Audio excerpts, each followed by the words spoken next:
So we were discussing about the cell constituents. Under that, today's topic is resin and resin combinations, right? So when we talk about the cell constituents or any chemical constituents which we are using for the therapeutic purpose, ultimately these chemical constituents, they are coming from plant cells only, right? Plant cells are only able to biosynthesize these kinds of chemical constituents which are secondary metabolites of the plant that can be used for therapeutic purpose for different ailments, right? So till now we have discussed about alkaloid glycosides and tannins.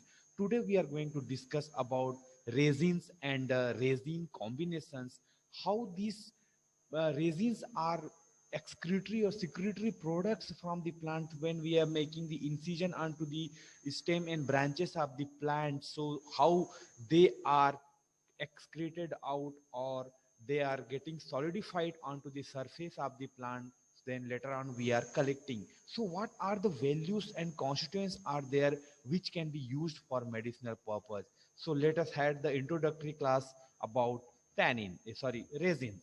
So coming to the resins, you can see in the picture how it is coming out. This you might have used in your childhood for the gum purpose and all those things, right? So this is one of the what do you call uh, resin that amorphous products, right? You can see here in the definition, resins are solid or semi-solid, right? That's what we have seen in the picture. Amorphous products derived from natural living sources, that's what plant, and are mostly from the plant origin, right? Exception is the shellac, that is from animal, that is obtained from the secretion of one of the insect, right? So here maximum of the resins we are getting from the plants only, and state of these resins are solid or sometimes semi-solid and amorphous, right?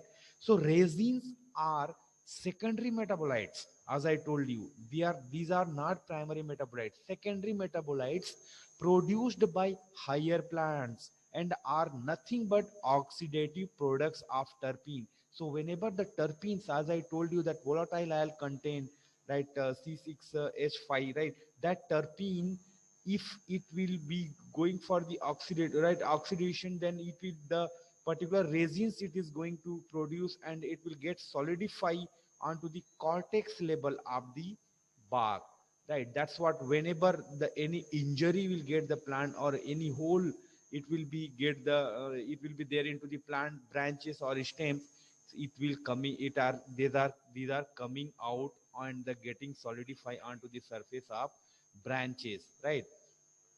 Obtained as exudate from plants and considered as end product of metabolism, whenever the metabolism takes place, right? So the whatever the end products it will be there, that is the secondary metabolites, or these are the resins. Solid or semi-solid amorphous products of complex chemical nature, since you know that the natural products are having complex chemical nature, like that resin also have the complex chemical nature, right? If you see about the properties, what are the different properties it is having? Complex mixtures of several compounds. However, isoprene C5H8 units are the fundamental building blocks of all true resins, right? So that's what isoprene unit it is there, because this is the smallest unit of the terpenes, right? So whenever it is going for thermal decomposition, they will yield into the this isoprene unit C5H8, right? That is the fundamental building blocks. So many so many C5H8 will be there, that will be coming together and making the true resins. No crystallizable translucent masses, right? It will be softened and melt on heating, right? Whenever you will go for heating, it is going to melt, right? That's what it's like rubber or moam, you can say, right? Burn with smoky flames on ignition. it is having a specific gravity that range from zero point 0.9 to 1.25, right? It contained a large number of carbon atoms. That's what we have seen into the properties.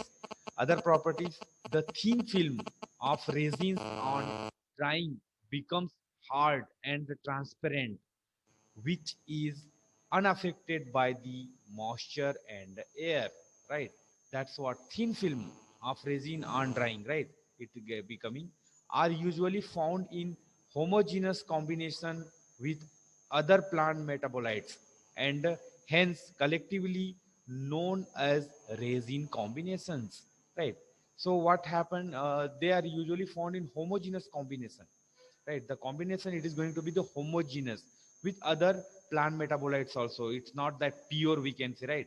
It is, that's what ultimately or combinedly we are saying this is resin combinations, because other plant metabolites are also there in these kinds of resins.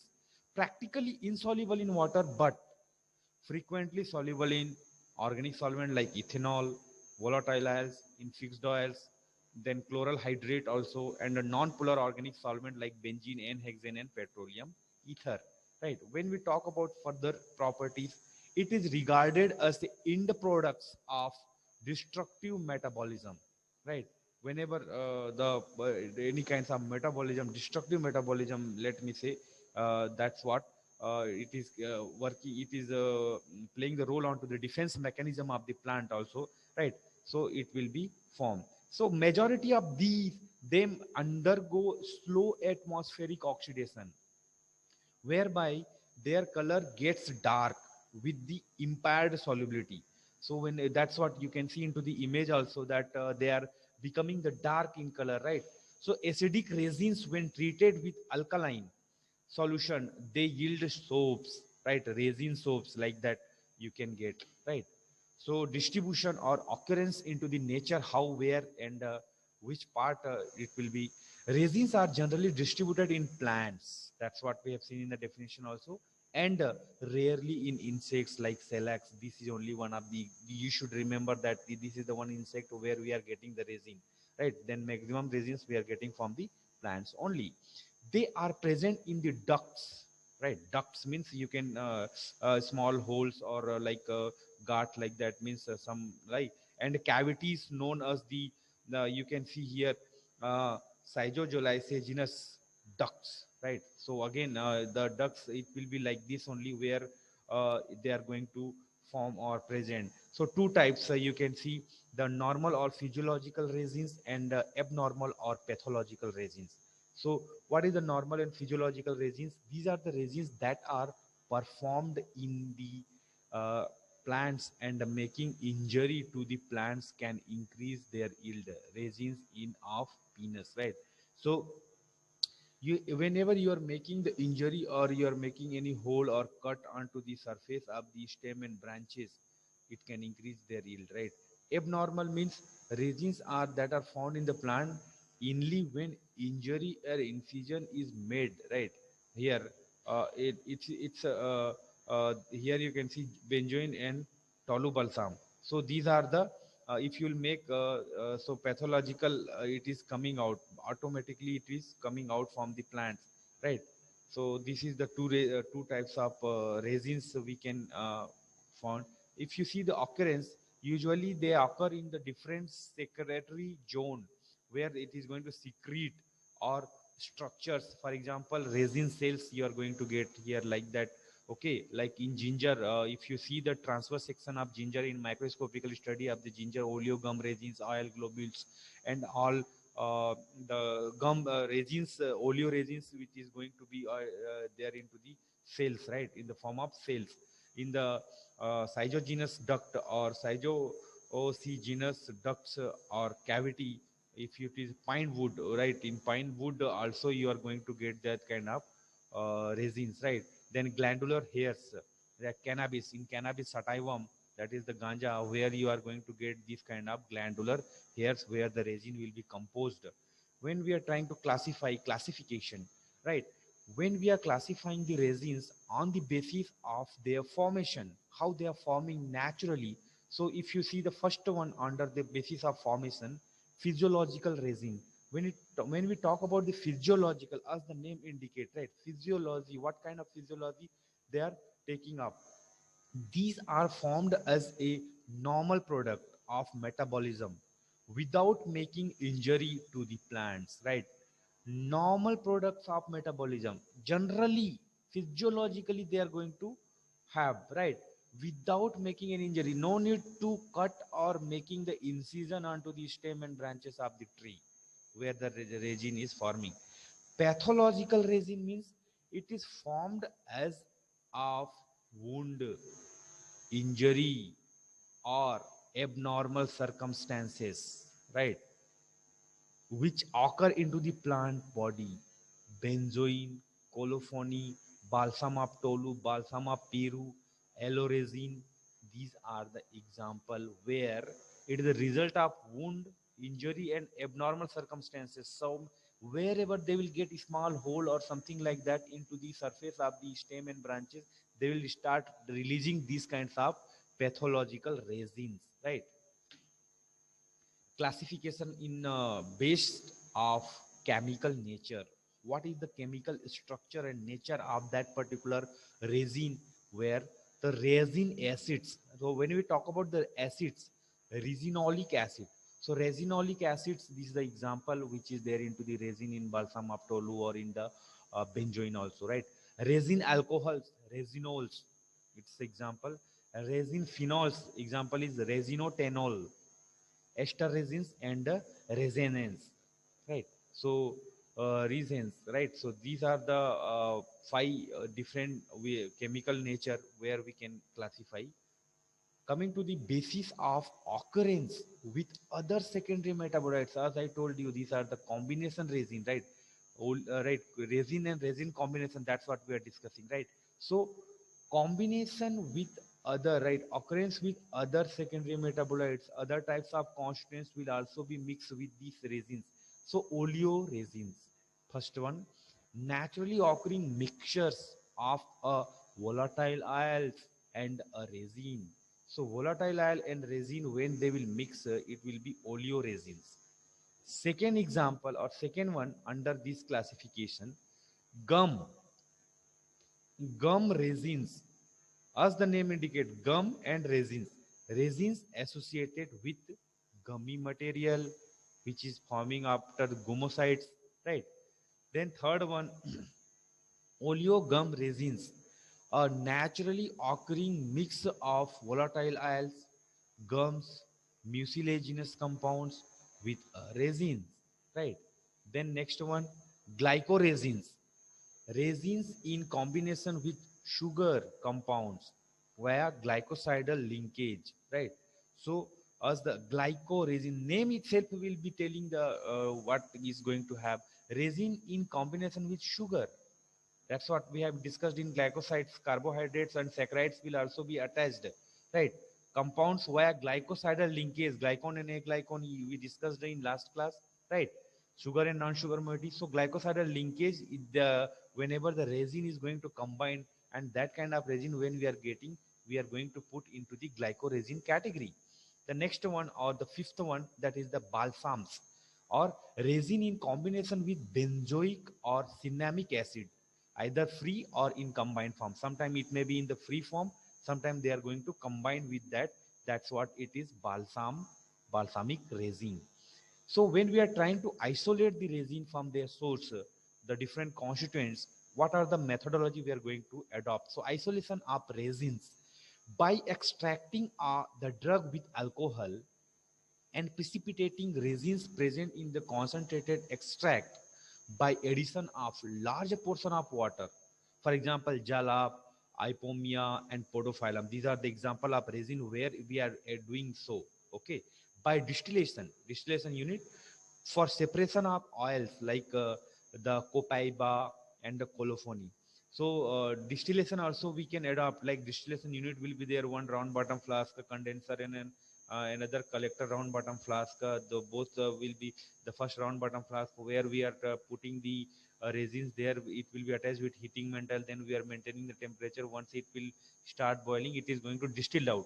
oils, because especially oils which can be evaporate, like volatile oils and other things that can be separately easily in the case of colophony and copaiba.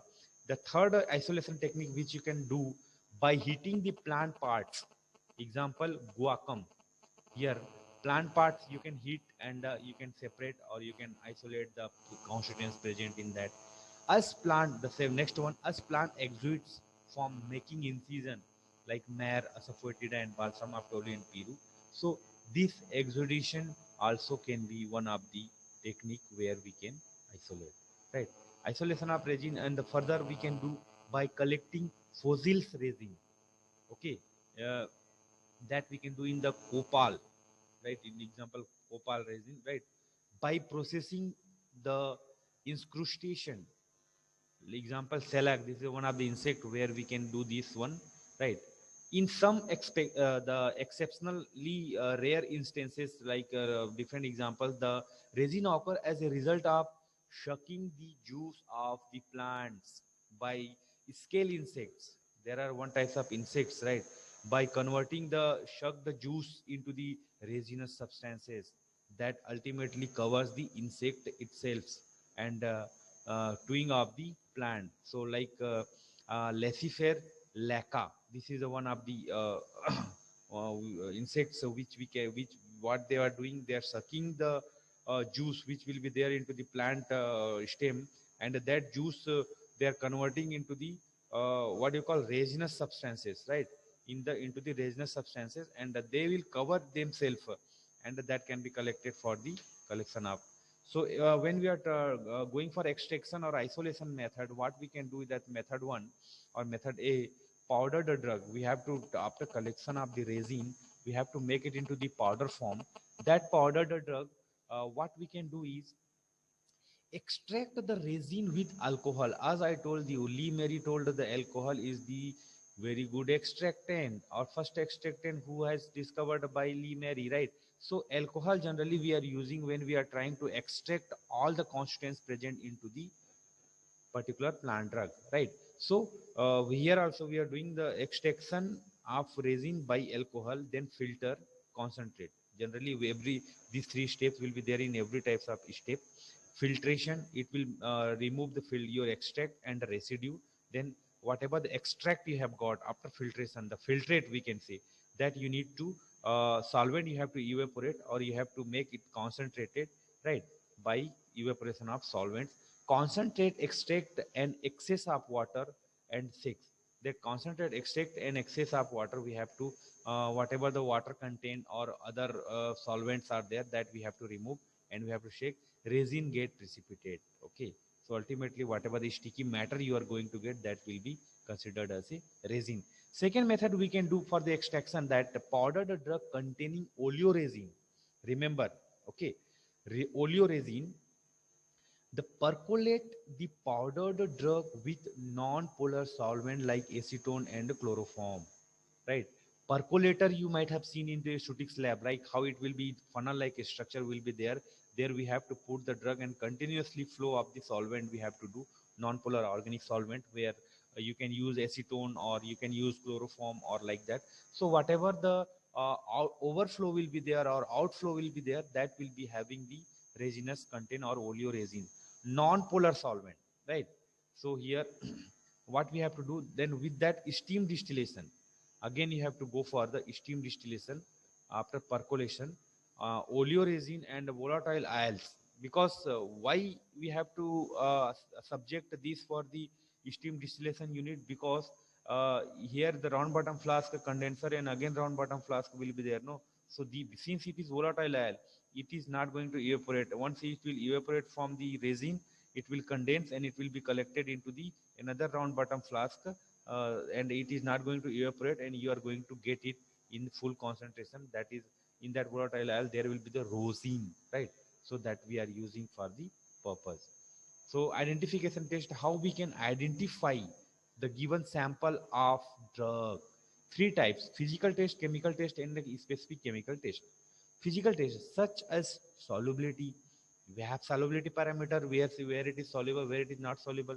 We can check test mucilaginous test order, right? What kind of order it is having, pleasant order, and examination of powder under microscope, what is the particle size it is supposed to have, what kind of crystals it is supposed to have, if it is benzoin or if it is asafoetida. Asafoetida means hingalu, hing, which you are using in your sambar and dal and curries, right?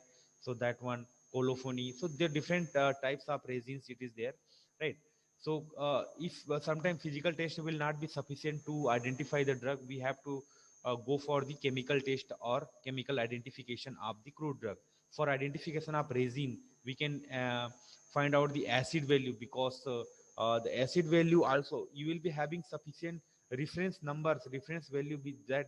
If you will go for identification test for the acid value of the particular benzoin resin or asafoetida resin, so it should fall in which range, what will be the value, saponification value, how much it is going to saponify, iodine value, number of the gram of milligram of the iodine present in the same given sample of. So like that we have to find out that range, iodine value, saponification value, iodine value, it will be fixed for the particular resin.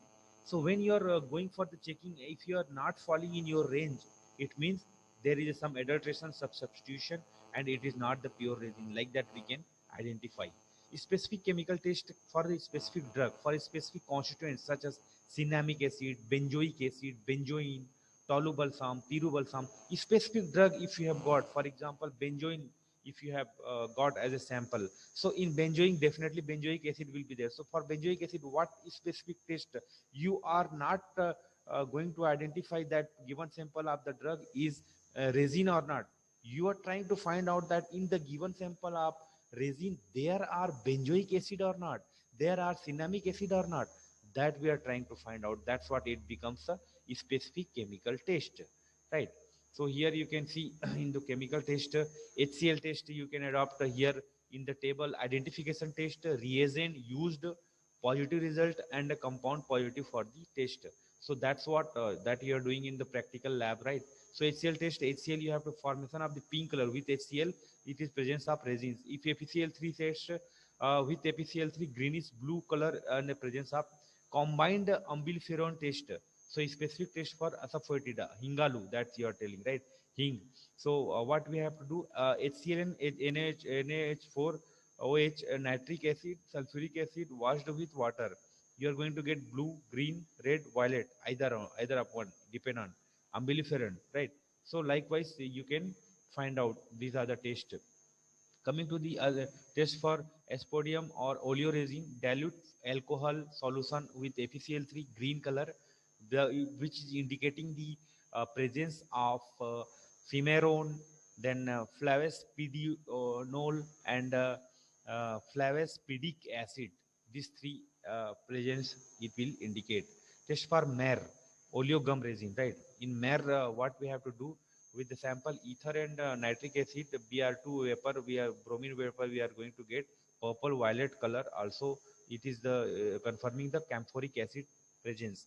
And balsam resin, what we have Sumatra benzoin, that potassium permanganate, petroleum ether solution, and sulfuric acid, Fent order benzaldehyde, you are going to get like our reddish brown color. Also, that is a confirming specific for the cinnamic acid, right? So here also that is for Sumatra benzoin, this one. And the next one you can SAM benzoin, that is the two types of benzoin, alcoholic extract of this SAM benzoin, and FeCl3 petroleum ether solution, and again the sulfuric acid, green color or purple color, it is ciniferyl benzoate tannin presence of, it is indicating that. Test of balsam of Tolu, ferrichloride, potassium permanganate, green color, order of benzaldehyde, confirming cinnamic acid, benzoic acid, and also racinatinol or cinnamic acid once again, right? So, like that with the specific chemical, it is what are the different application in pharmaceutical field? Why resins are very important? Resins are local irritant and hence act as a local catharetics, right?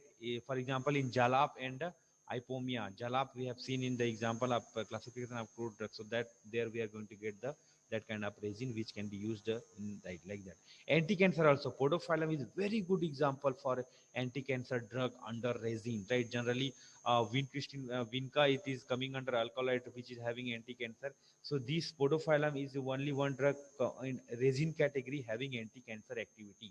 In bronchial asthma, cannabis sativum, that is ganja, or right, which will be used for the bronchial asthma, but it has to be isolated and it will be in the module. So don't underestimate this one, right? Used externally as a mild antiseptic in the form of tinctures like benzoin, ointment, and plasters like turpentine and colophony, right? Used in the preparation of emulsions and sustained released formulations whenever you are preparing in dispensing pharmacy or pharmaceutics, right? So there we are going to use for resins, because the it is since it is gummy materials will be there and gums, so it will be helping for emulsion sustain release whenever the we don't want the drug to release fast, slow release. So that's what we are taking the resin in our formulation, and it is uh, what you call, see here the different references are there, so we can go through like that. So that's what we could see that in this lecture, that the resins, how these are important, and mostly these resins are present into the plants, and only in select one insect where we are getting the resin. It is having very good examples are podophyllum, benzoin, and asafoetida, right?